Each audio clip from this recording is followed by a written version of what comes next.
দিবাকর একজন গরিব কৃষক ছিল যে ফল আর সবজি চাষ করে নিজের পরিবার পালন করত।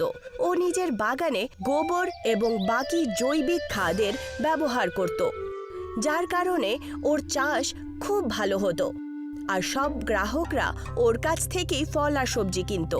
এই যে দিবাকর বাবু, পেঁপে কত করে দিচ্ছ? 50 টাকা পিস। দুটো দিয়ে দাও তো আমাকে। এই নাও 100 টাকা।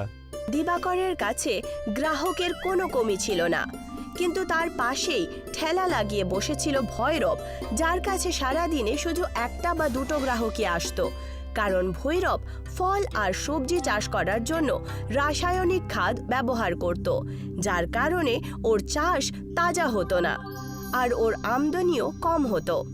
আর সেই কারণেই ও দিবাকর থেকে